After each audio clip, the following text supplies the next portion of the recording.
What is up, guys? Wrestling Premiere is here. Now, you're probably thinking to yourself, why in the hell is this guy posting a day after he posted? Like, doesn't that mean we get 2 videos in 2 days? Well, I just decided to make this because I just watched it and I thought to myself, why not make it? I already said I'm gonna make it before, so why not right now? I watched this several months ago and now I decide to watch it again. Now, for some reason, I really like this pay-per-view.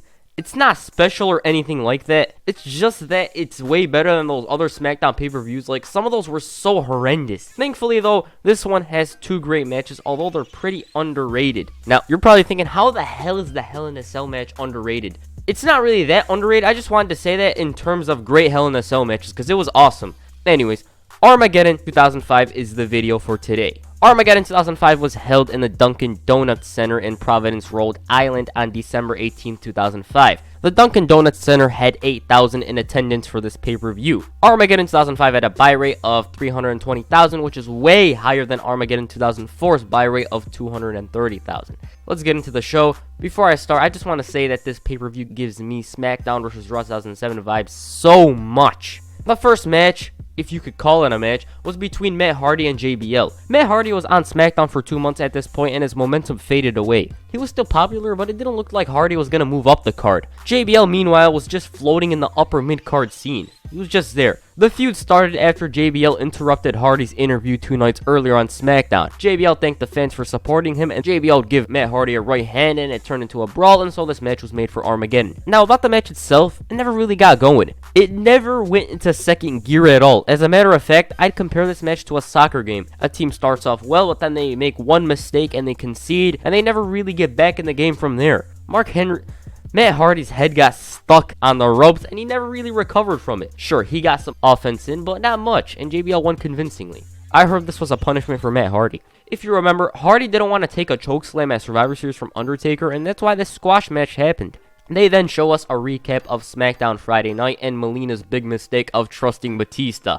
The only thing she did was get Batista fired up, and the Animal along with Rey Mysterio capture the WWE Tag Team Championships from Eminem. Backstage, Melina is seen and the Mexicals confront her. They tell her they'll cancel the match if they get what Batista got 2 nights earlier. Anyways, the next match was between Eminem and the Mexicals. Eminem were going to defend the titles against the duo, but they lost the titles to Batista and Rey Mysterio. The match itself was pretty decent, and the Mexicals had some tricks up their sleeve, but the match felt a little bit short. Like, if they went another few minutes, they could have tore the house down. Eminem won this match, and a few weeks later, they got their titles back after Mark Henry returned. And oh yeah, I just had to mention that episode of SmackDown where Mark Henry couldn't open the cage door, so he literally destroyed the chain. Mark Henry is such a beast. Oh yeah, Melina filed a lawsuit against Batista if I remember correctly, and nothing came out of that story as Batista suffered an injury. Bizarre story, and you gotta wonder how it would have transpired. The next match was match number 4 in the best of 7 series between Chris Benoit and Booker T for the vacant United States Championship.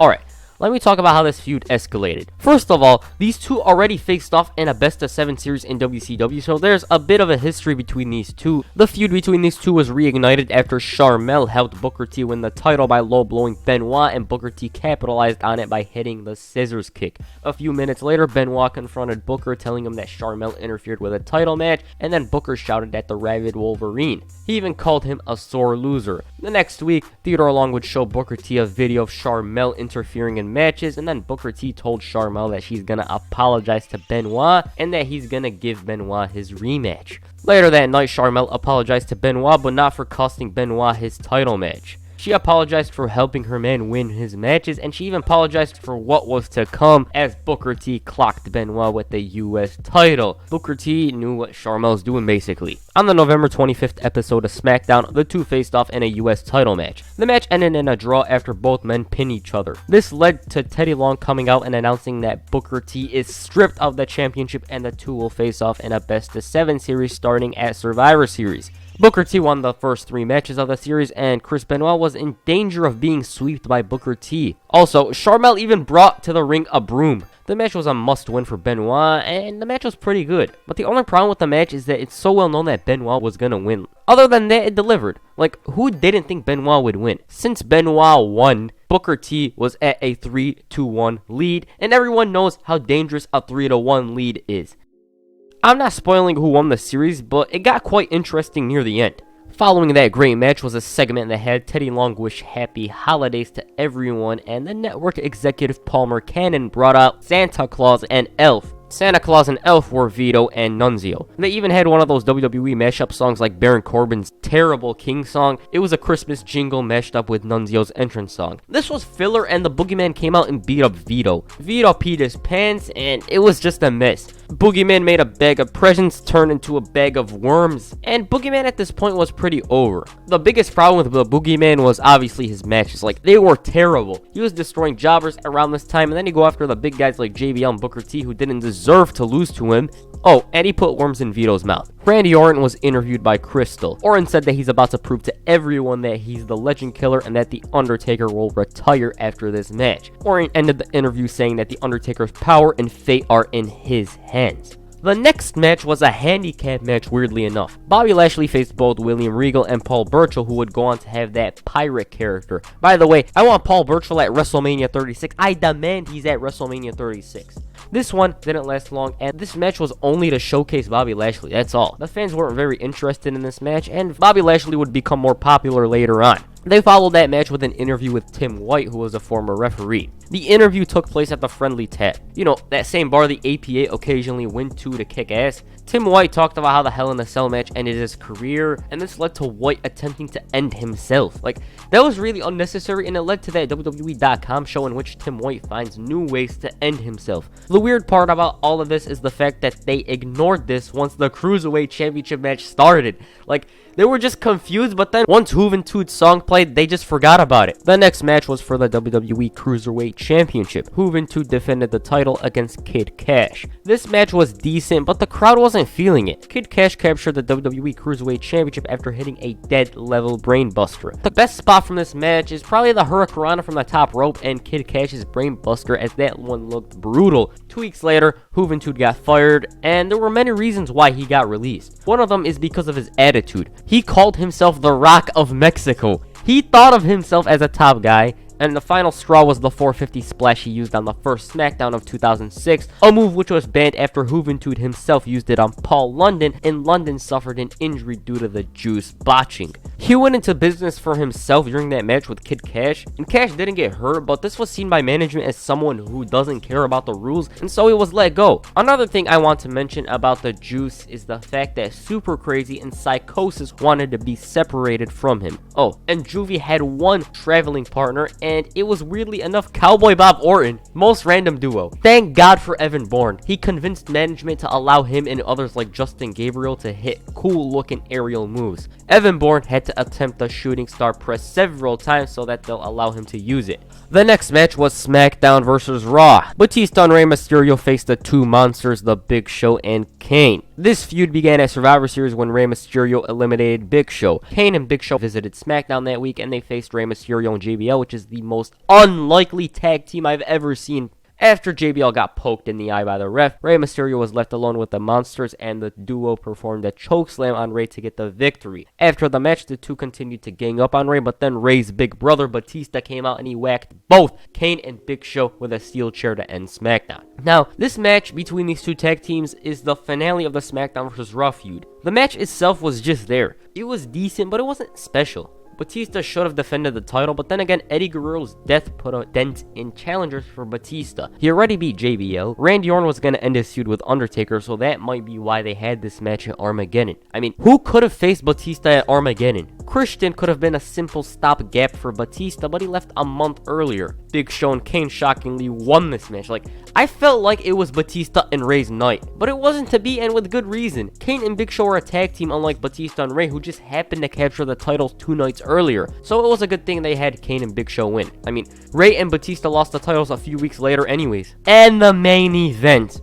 Randy Orton goes to Hell in a Cell against The Undertaker. Alright, this is the one we've all been waiting for. A feud that's involved urns, streaks, caskets, lowriders, a lot of things. Let me give you a refresher. Randy Orton was looking to end the Undertaker streak at WrestleMania. Orton was originally going to be the man, but out of respect for the dead man, he refused to do so. Orton at WrestleMania fell short of ending the streak. 2 months later, Randy Orton was drafted to SmackDown, and on his very first night on the Blue Brand, made an impact by hitting an RKO on the Undertaker. The feud between the two didn't start there, as the Legend Killer still had to recover from his injury. But when Orton returned, the two faced off at SummerSlam. Randy Orton would end up getting the victory in that match after his father, Cowboy Bob Orton, disguised himself as a fan and the Undertaker got distracted. So Orton capitalized on this by hitting an RKO for the victory. The feud between these two went up a notch during a match between the two on the September 16th episode of SmackDown. During that match, Juventude's traveling buddy backed a U-Haul truck down to ringside. Some guys unloaded a casket from the truck, and the Undertaker later on opened the casket to find himself inside the casket. The next week, the Ortons opened a casket after the Undertaker told them to do so. They found themselves in the casket, and then a match was made for No Mercy. The Undertaker versus both of the Ortons in a handicap casket match. The Ortons were the victors, and Randy Orton after the match burned the casket. Randy Orton afterwards bragged about ending the Undertaker, and he moved on from this feud, or so we thought. After Randy Orton emerged as a sole survivor in the Survivor Series team, The Undertaker decided to congratulate Orton by choke slamming everyone in sight except for Matt Hardy. That week, SmackDown would see Randy Orton RKO The Undertaker and using a crowbar on him. What followed that was this. Randy Orton backed Eddie Guerrero's lowrider into the SmackDown set, which had The Undertaker knocked out on the back of the vehicle. The set exploded and The Undertaker was done. Why'd they have to use a lowrider though? After Randy Orton's match with Matt Hardy on the December 2nd, 2005 episode of SmackDown, The Undertaker hijacked the speakers and Orton tried to retreat, but to no avail, as Undertaker blocked each exit with either a casket or lightning or something. And in the end, The Undertaker told Orton that he's going to hell in a cell. Over the next few weeks, Orton began to see or hear things. First up, he seen The Undertaker in a mirror, and when he turned around, he found nothing. Later on, he was speaking to his dad, and all of a sudden, we see blood on his face. Like, I hope that's not hepatitis. And while Orton was leaving the building with his father, we see Undertaker on a screen. Next up was the best one. Josh Matthews' spirit was taken by The Undertaker, and Matthews' voice was taken, and it was The Undertaker's voice. It was a mess. Also, Orton's car drove itself. But the best part of this feud for me was when Orton announced his retirement. He tried ending The Undertaker using a casket, a lowrider, all of that. But when Taker fights back, Orton retires. Orton even said that he's gonna kill one more legend, and that's his legend. He's gone. Orton tried to walk out on Theodore Long, but then we hear The Undertaker's music and Orton backs up. When Undertaker entered the ring, Orton begged the dead man to let him go in peace. Then some druids were standing there, and all of them left except for one. And then that one druid raised an urn, and it was revealed to be Cowboy Bob Orton. Orton capitalized on this by hitting a low blow and delivering a chair shot to The Undertaker to end SmackDown. So obviously, Orton wasn't going to retire. Now, the match is self-delivered, and I truly think this feud and this match itself elevated Orton. He wasn't really scared of The Undertaker bar those 2 weeks, and plus he was such a cruel heel. Before this feud, Orton was a failed main eventer, and after the feud, Orton was a made man. Now, the match itself was great, but one thing that sticks out from this match is the fact that Orton's dad, Bob Orton, bled. Now, this would be a normal thing as everyone bled in this era of WWE. But what's different about this is that Bob Orton had hepatitis C. The story goes that Johnny Ace knew about this, and he didn't even tell The Undertaker about this. Once Taker got news of this, he was fuming. John Laurinaitis was this close to getting fired, and Bob Orton himself was released 2 months later. Like, The Undertaker was right in being angry. What if he contracted the disease? Back to the match at hand, although you can't really think of the match without thinking of this. The Undertaker beat Orton to end the feud once and for all. Also, that shot of The Undertaker on top of that cell remains one of the greatest wrestling pictures I've ever seen. Randy Orton after this feud was a made man. This feud did elevate him. It helped him add another layer to his character by doing some heinous stuff. The Undertaker after this match went on hiatus, and this marked the beginning of my favorite Undertaker run. From here on, he finally had a consistent run of great matches. Armageddon 2005, in my opinion, relied on one match. I will say though that there were some good matches on the card, and I recommend this pay-per-view for those of you who are bored. The Hell in a Cell match is a classic, Benoit and Booker T's match delivered, and I really like the final matches in that series as there's a twist. Like I said, this pay-per-view was decent, and the next video will most likely be Armageddon 2006. Alright, that's it for this video. Make sure you hit an RKO on the like button and perhaps a Batista bomb on the subscribe button. Peace, I'm out.